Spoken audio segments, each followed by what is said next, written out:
Hey everyone. Hi everyone. Welcome to the Arty and Nat show, Yeah. episode 5, 2019, 2019. We're just commenting how white I look compared to him, but What do you mean by that? compared to like other friends I have, I'm nice and tan. Yeah, I've been enjoying a lot of actually been enjoying a heap of nature lately, especially in this heat. Been grounding lots at the river and Swimming. swimming, and yeah, it's been beautiful. Yeah, it's been beautiful. Nice. I know I can't swim in the river. I called my specialist to double check, and he said that with the cornea transplant, I'll never be able to swim in a river because of the bacteria that could be present. Oh really? Yeah. Ever. But salt water's okay. But salt water's okay. Yeah. Right. Yeah, that's interesting. So that just means I have to move to the beach. Yeah. Yeah. Yeah. Easy decision. Yeah. Dear work, I need a transfer to somewhere where there's beach because I'm not allowed to swim in the river. Thanks. So how have you been since our last video? Oh, in the wards physically. Hey. Yeah. Yeah. And I've been stuck home for nearly a week and a half, I think, and not 100% bed rest, which is great, but I actually have one my belly hates. No, I have on my stomach. This is a Christian. I've got Christian Christian video channel. Yeah. I hurt my abs somehow, probably through yoga. Well, I've only done like yoga and just out of curiosity. nameless yoga. Nameless yoga. Yeah, it's not a specific brandy thing. Yeah, okay. The way I like things done. Yeah, so I'm doing ab stuff. Like when you're on all fours and you lift your front leg arm and your back leg, and then you twist and you have to use your core to hold it. Yeah. I only hate it because I'm not used to it. Yeah. And that's it. Yeah. Whereas if I got to that point where I could do that so comfortably, I'd be like, yeah. Which is like kind of what I did. And upon talking to my physio, because I won't show you, but so I've hurt my belly and all down my hips and stuff. So so it was a twisting, and but what we worked out is probably because I spent 6 to 8 months focusing on meditation and sitting cross-legged all the time, and not working on my abs, like core muscles or back muscles, that that for me used to be a really easy pose. So I'm like, yeah, I got it. And even when I could start to feel the pain, I still went to the class a couple of times, which I thought would stretch it out, but it didn't. Yeah.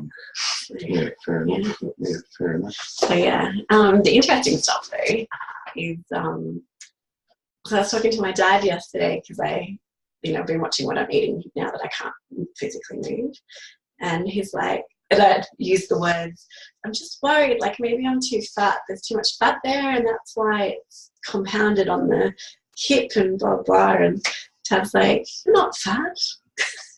Such a man thing to say, isn't it? Yeah. But see, from our perspective, it is a trick question. It's like, but it's my dad. He wouldn't have to respond like that. And then he was really concerned that I was going to be over dieting in order to lose the tummy bubbles stuff that I have, tummy rolls. Yeah. And I was like, oh, it's kind of sweet. Yeah. It's kind of sweet. Yeah. Yeah. So we've been discussing this morning, and we're trying to think of a topic of what to talk about. I have my preference on what I'd like to talk about, but Natalie disagrees. And so it's kind of cool that I put you in this situation because now the pressure's on. How good for you to talk about my topic. What's your topic? You didn't have a topic. I know. I had a few different experiences this week. Because we were talking about mindset. All right, pick one. First one. I think I like mindset. Okay. Yeah. All the beliefs around, like the religious beliefs impacting your decision making and your friendships and stuff like that. Actually, that kind of relates to love. It does. Yeah. So maybe you can talk about. I didn't tell everybody I wanted to talk about love. Yeah, smooth. What do you want to talk about? I don't know now. Yeah, love's been a big one over the last week, and yeah, and I've had some beautiful reminders and some really beautiful experiences over the last week, and it's really got me thinking more around love as well. So I did a little video, check it out. And Celestial Bobby. yeah, one of my woo-woo videos, is that we call them. No, that one's just about Jesus Christ.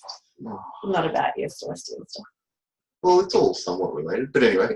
And yeah, it's just been really interesting. Yeah, it's really interesting. Because like while I was focusing on that, in the background, I've been working with manifestation as well. And so like I want to share that. Yeah, and I want to share that as well through my channel. Yeah.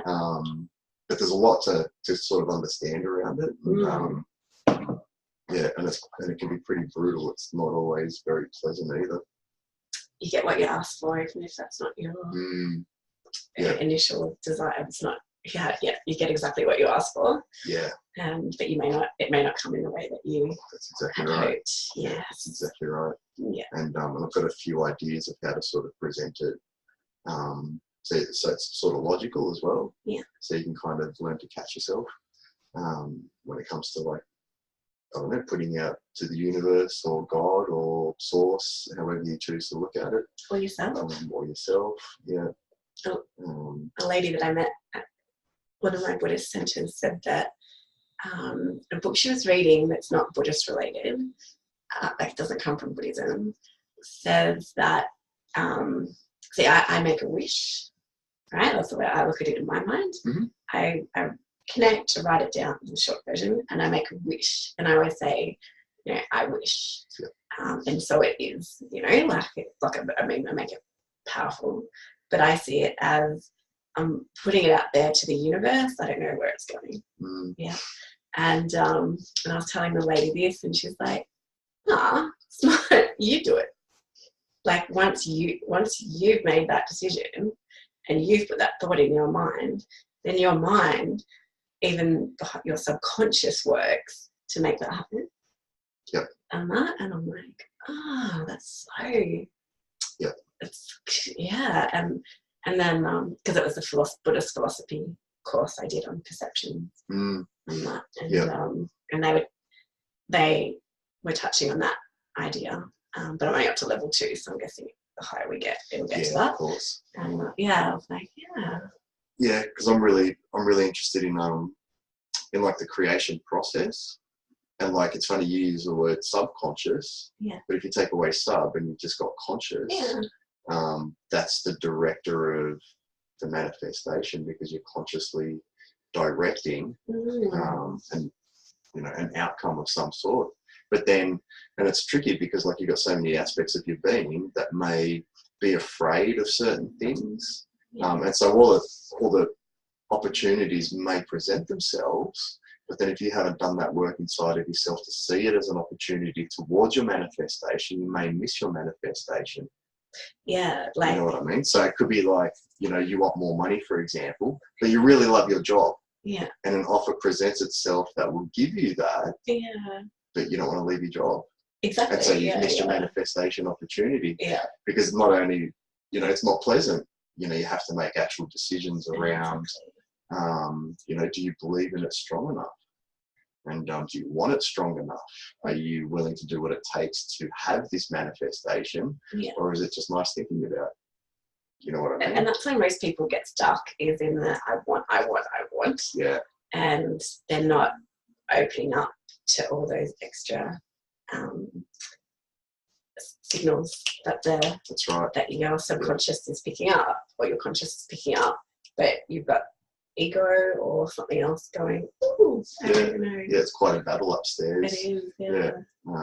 And look, most manifestations come from wants. Yeah.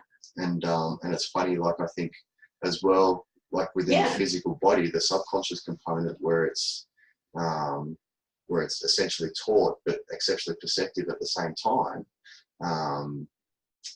like marketing, uses hypnotism to instill things into our subconscious. So then we get this impression of what happiness could look like, and it would be, for example, having a beautiful house, having a perfect job, the perfect partner, all these sorts of things. Shows as well, every movie and TV series. That's right. Is all happy. And so when you manifest this stuff, they're the kind of images you're working with in your subconscious, because that's what you know your manifestation should look like, could look like.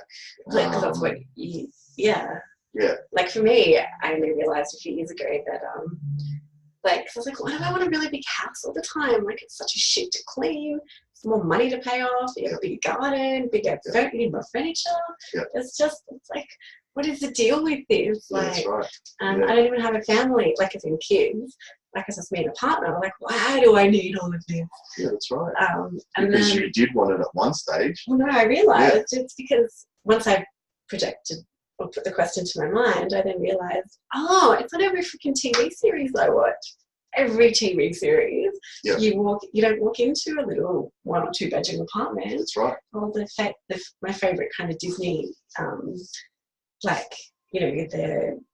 where it's a family doing things, like the mother and dad and the children. Happy, the music. It's a 2-story house. It's always a 2-story house. Yeah, that's right. With like a family room and a sitting room and big kitchen and stuff, all the family to gather around. And I was like, that's been drilled into me. Yeah, it has. Yeah. And so the subconscious recalls those emotions attached to your manifestation, but it recalls it in pictures. So we communicate in words, but the subconscious doesn't work in words. No. It knows words and understands words, but it doesn't have, a logical language, or it could be made logical if we understood it better, but it doesn't work with the way we're conversing now. So we're using all these words to try and explain the subconscious and all these things, but you can't. Yeah. So we can get an idea of it, but it's inconclusive. And so when you're manifesting and you're working with that kind of energy, using words and thoughts and feelings and all this, then you've got the human body that doesn't speak the way we speak. It's got its own way of bringing these things in. And then the universe just looks back and it's like, okay, so let me get this. You want a really nice house, you want more money, you love your job, and you have a Disney focused happiness. So imagine being the universe or God or source, however you want to look at it, giving you all these things. It's a bit confusing. I'll be like, all right, so what is it you actually want? So then what happens is, what your actual belief truly is within your being, that's more than likely what you'll end up with. It's like your truth in a sense. So if you want happiness, it may not include any of those things. And then it's presented to you in a way that you never expected, but maybe too afraid to accept. Yeah, I know, I'm quite afraid. I'm like, no, because the person has to know they want happiness and let go of the house and the job. Like, as in, it's what you focus on, I believe. So there's an element of that as well, of course. So like for me, I and the reason that I said it was my subconscious that allowed it to happen is because I wasn't consciously allowing it. So I wanted a year off work, and a few years ago I was like, when I first went on my first Buddhist retreat, and I was up there, and I didn't realize, but I was reading my journal that I wrote while I was there. And I was like, oh my God, this is so serene. This is so calm. This is what I need. I need to get out of my head, out of my day-to-day life. And I remember when I left there, I even called my dad and I'm like, right, got to work out I want to stay here for 6 months. I think it's really good for my mental health. And this was in 2016. What are the things I need to consider? And then, because Dad's good with finance stuff, he'd quickly quell it. Where my friends would be really supportive and I'd run in too quickly, and then I'd get disappointed. And Dad was like, well, you got your mortgage, but you can probably rent the house out. You got your reg already in with your car. What other payments do you make?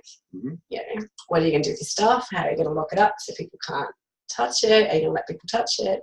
You know, all the rational things that excited Nat mind doesn't go to yet.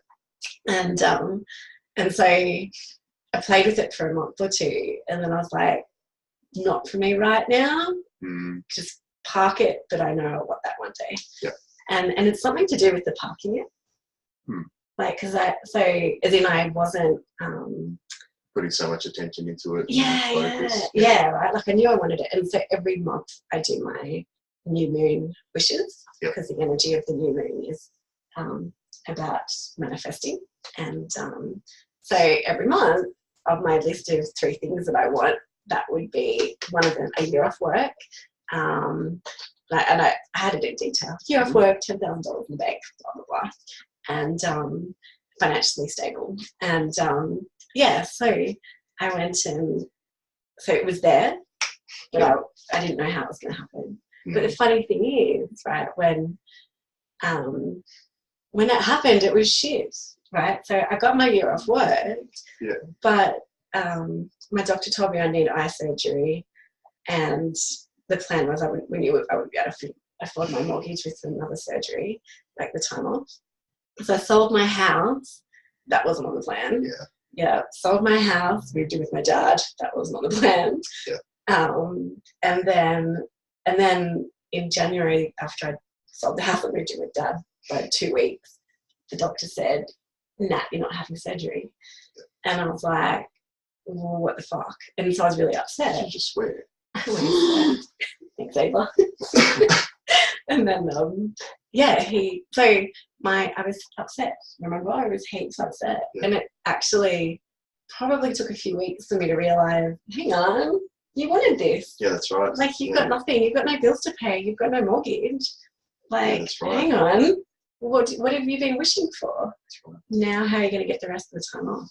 Yeah, it's one of those things. Like, are you prepared for your manifestation also? Are you prepared for what's coming your way? Yeah. There's a book that I read years ago, and the title of it is called "Reality is Plastic." Yeah. And I really stewed on that. And just that saying is, it's essentially saying, what is your reality? How are you molding your reality out of plastic? Like, how are you actually creating your reality? And then, like, through your work, through the Buddhist, and through my work, through Celestial, a lot of attachment work and a lot of projection work and all these sorts of things, and they're all components of what your reality will look like. And I've kind of realized, like, it's more my perception towards reality that will create happiness or sadness. You create your own happiness and sadness. Yeah. But I think in a commercial sense, like, the way we're taught happiness is very artificial. And so I think a lot of people get steered into that real material sort of sense. Yeah, because we're taught that things make us happy. Yeah, that's right. Makes us happy. That new gadget will make us happy. That's right. Where true joy and bliss should be experienced no matter what you're doing. Like, at all, whether it's whether you're renting or whether you own your own home. Whether you're going for a walk around the lake or having a nice meal at an expensive restaurant. And it's what is happiness to you. Yeah, that's right. The people around you, can you learn to accept and love them as well as part of your reality? Or are you resenting them, or like, all that sort of thing? Like, they're the kinds of things that will either create joy and happiness, or a plastic reality of resentment and sadness. And it's a real interesting lesson, and I'm slowly learning it. Like, of course, there's still a lot more work to go, but I don't know, my eyes and my heart feel so different now as opposed to a few years ago before this journey. And, it's really amazing, and it's so simple, and that's what I hate the most about it. It is, isn't it? Yeah. You have to. Actually, I love the most about it, and I appreciate the most about it. Because I could have missed that opportunity. Like, the universe gave me no bills and no mortgage like I wanted, and I thought I might win money, or like, my housemate and another person might move in and they'll cover most of the mortgage or Yeah. something, you know, like I had ideas of how it was going to happen.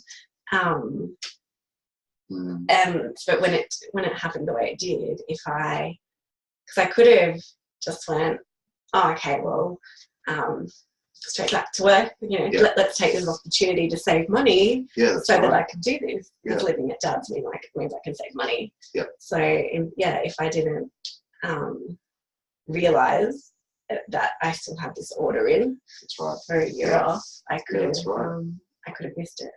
So I guess even for me as well, like I've always wanted to feel joy and I've always wanted to feel happiness. Yeah. But I had some really harsh things occur. Yeah. You know, like broken relationships, losing my house, and all these sorts of things have actually pushed me, you know, to where I am now, where like I feel the freest I've ever felt. And the happiest I've ever felt. Yeah. You know, I see it in my eyes, I feel it in my posture, I feel it. Yeah. Like I just feel it. Yeah. Like it's really interesting because my whole world was turned upside down in what I believed happiness to actually be. Exactly. And I kept pushing for it. Same thing. I'd write goals and, you know, I got piles of paper everywhere of all these goals, and it did help because it helped me into a certain direction. But then, you know, the opposing side to create that, like the contrast in even just did all those things have to occur to get you here? That's right. And you know, like it's some of them really upset me, and some of them I felt were going to destroy me, completely. And there was a lot of dark holes along the way, but then I just kept persisting, and educating and learning and researching and and then it's just like the light switch. Actually, that's funny. I've had a few people tell me the last 3 weeks, I think, Natalie, you're really strong, you inspire me. Your resilience and your determination to keep going inspires me. And I'm like, it's pretty sweet. Fuck yeah. I was like, there you go again. Am I not allowed to swear on the video? I'm disappointed. Really? I have to listen to you talk about God. You can listen to me swear. Well, I haven't spoken God. I've mentioned his name along with source and universe. Yeah, I haven't discriminated towards anyone. I like the word God because it makes so many people uncomfortable. Yeah, it's like today in the Bible I read. Yeah, like, I love it. All right, fair. I go, today in Buddhist text I learned. I'll be like, today when I was watching YouTube I learned. Like, but yeah, no, like I think people have been saying that to me for the last few years with my eye journey and my vision loss, but only now I believe it. Yeah. And I'm not sure what changed because I only kind of realised that when I read it again yesterday from a girlfriend. I'm like, you know what? Yeah, there's lots of directions I could have taken and lots of doors, you know, sliding door moment. Yeah, that's right. There's lots of different doors I could have taken, and where I've landed, I'm pretty happy with. Well, it's very similar to what we were saying outside before we did this. You know, you can read all the information and it logically makes sense, but it's not until it integrates into your being that it's like, now you understand. Yeah. Like you actually understand. Yeah. And you can't use words to describe it. And that's the hard part because like we're using so many words and so many examples to understand something that you can't use words. Like there's no one perfect way to say it where everybody just understands it. No. And it's very much personal to every individual. Yeah. But I do feel though the energy around that stuff is the same and can be shared. But we can't share that energy because we've been taught not to work that way or operate that way. You know, we've been given this language to communicate this and communicate that. Yeah. You know, and you look at all the text out there to find this inner enlightenment, you know, and they're like this. Yeah. Yeah. It's not a sentence or you just do this and you're done. Exactly. It's like you got to go through this whole journey. Yeah. Just for this one thing. And the other bit I liked this morning was realizing that all of the major, like Jesus and Buddha and what's the Muslim one again? Allah. Allah. Yeah, you got Moses and yeah, like heaps. so anyone who like they weren't like no one was the first, like as in like everyone tapped in to what knowledge was around them and explored more and then pulled their shit together and then they made a really big impact with what they pulled together and stuff and like you teach me because he did doubles in all of them. We're actually all aligned. They are. Yeah, they're very similar. Yeah. But it's the same thing. It's the wordings in that context. And the way I look at it, so you've got all these different texts. You know, so you've got Muslim, you've got Christian, you've got the Greek, you've got Jew, you've got the Hindi, you've got Mayan, Aboriginal, and they all talk about a flood. You know, like all of them go through and talk about some kind of great flood, like a new beginning sort of thing. Yeah, it's really interesting. And so this is how I look at it, because, you know, that energy, and there's no one word for that as well. So people will use spirit, people will use source, people will use God, people will use light, angels, or whatever, right? And so imagine, you know, like say Jesus, I'm not sure the exact language, but he was Jewish born. So let's say he spoke Hebrew, right? And then you've got Allah, who spoke Muslim, right? And they're both prophets in their own. Oh, Allah's God. Sorry, what's his name? Muhammad. Oh, I can't remember his name. Sorry.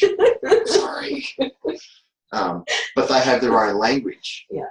And so they've expressed things in the language their physical body has been born to teach. So they've expressed it in their language, and each language has its own uniqueness as well. You know, so the Christian, when it eventually got translated into, say, the Old Testament, it changed as well somewhat from the pre-language of the Old Testament. So the energy around that changed too.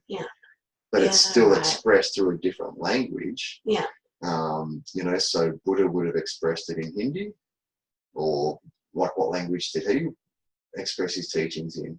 I believe they spoke Indian. But it all came from the same place. But just came out in different languages. Because he travelled through India and Nepal and went to different monasteries and took what made sense to him. And then compiled it into his 84,000 teachings. Yeah, that's right. Because I don't think Jesus wrote anything, but he taught on the stories of him possibly travelling around as well, through India as well. But you know, they're all stories. So, but it's the message that's important, and that's the and that's why I love the Bible, because there is so many messages. That's why, you know, I'll look a little bit at Buddhism. Like Buddhism doesn't grab me as much as the Bible does, but you know, it grabs you. But the message is the same. And that's the cool bit. Like, we can't argue with each other. Because it's the same underlying bit. It's the same underlying message. That's right. But again, it all goes back to your perception, or your perspective, I should say, not your perception. It goes back to your perspective. And then and it's also related to how you manifest as well. It's just this wicked world of dimensions and all this crazy stuff, and what do you want? Definitely. Like, what do you ultimately want? Maybe, what do you reckon if we did a Nat and Arty how to manifest, like in your office on the whiteboard, and we'll do a video and see if they correlate? Well, I already plan on doing a 3-part, but I'm going to do a 3-part series because I believe manifesting is the end result. But I do feel that there's a massive process before that manifesting. Oh, really? Yeah. What do you mean, like that sort of people have to work on themselves? Well, because I'm really interested in words, and I believe words are very projective. And I think understanding a handful of words around manifesting will really help align future manifestations for you. Like kind of understanding, like, because when you're manifesting, you're creating. So what are you? Are you creating or you're manifesting? See what I'm saying? Like the two work really well together. And then you've got to create affirmations of in some way around your manifestation, because you're actually affirming to yourself, I want joy. That's an affirmation. Yeah. Yeah, I call that the goal still. And it is still the goal, but you're affirming, yeah. you know, you're actually affirming, you're setting in place, this is what I want. Yeah. But it's, you know, they're all really intertwined. Even just... Actually, that's true. This stuff is way too complicated. Yeah. I'll simplify it. Yeah. It's hard to explain, like, just in a sentence, because there's a lot to understand, but it's only like this much in the end. Yeah. And again, it's the same thing. It's trying to understand how it all kind of works, so you can align it within yourself, and make it personal to you, so you can think about, okay, if this is what I want, you know. Hang on, I thought you said it was really easy. What? Life and getting what you want out of life. I didn't say that. I don't think. It's close. Yes. You weren't listening at all. What were you saying was really easy? A lot easier. Like the understanding of it is actually really easy. Okay, the understanding. But there's a lot of work around it. Like, you know, like you said, there's 84,000 teachings. Yeah. To learn what? Basically. Bliss and joy. You know what I mean? Yeah. It's the same kind of thing. Did we just say that we weren't going to try to, there wasn't a sentence that could describe all of my teachings or your teachings? Yeah, that's right. Yeah, and now you're trying to label it. Do you think this is what I have to put up with? This is what I actually have to put up with. Like, you're just confusing me all the time. Yeah, I know. So that's why I'll do it. Then let's do it. Yeah, you're right. I'm up for the challenge. Let's do it. Because I'm curious to see what the Buddhist side of how it presents itself as well. Yeah. Well, so I already had my manifestation process before Buddhism. Yeah. You know, and you might be surprised, kind of like my love video. Yeah. And I could just picture our like whiteboard. There'll be maybe 3 dot points. I'll be like, da-da-da. Yeah, I've probably got a good 40 minutes to an hour of information to share, just to get to this one thing. I am really impressed that instead of making us watch an hour video, you're going to give us 3 20-minute videos. Yeah. So I'm going to do 6 words throughout the manifestation. Oh, yeah. And I'm going to start from creation. Yeah. Actually, I'm not going to give it away just yet. Yeah, that's right. Yeah. And how they all work together, and and then a big finale of how it all comes together. Yeah, cool. Okay. Yeah, so that'll be good fun. I think so. Yeah. What was your other question at the end? Just 2 minutes ago? That was yesterday. I was so not in this moment. I was saying to a friend yesterday, when I'm in the moment, I sometimes forget what I'm meant to do next. Like, and, you know, without my phone beeping and giving me reminders. If you're too much in the present, you sort of forget what, like I had to be home for groceries. And, I didn't understand. And I bumped into a friend, and I was like, so groceries things a bit. And I'd seen a friend, and I was like, blah, blah, yeah, okay, here, take me down the Hypnosis, and let's, like, you know, have a drink and a chocolate milkshake, because he doesn't drink and stuff. And then I went down there, and I'm like, oh, fuck, I forgot, I can't. You can take me back home. That's 3 times. Right, it's nice when I bother you. I don't know if I want to continue the show with you. It's such a potty mouth. Please tell me why my experience is you. Although, you know, outside of this, I'm very potty mouthed, but you know, it's got to be respectable.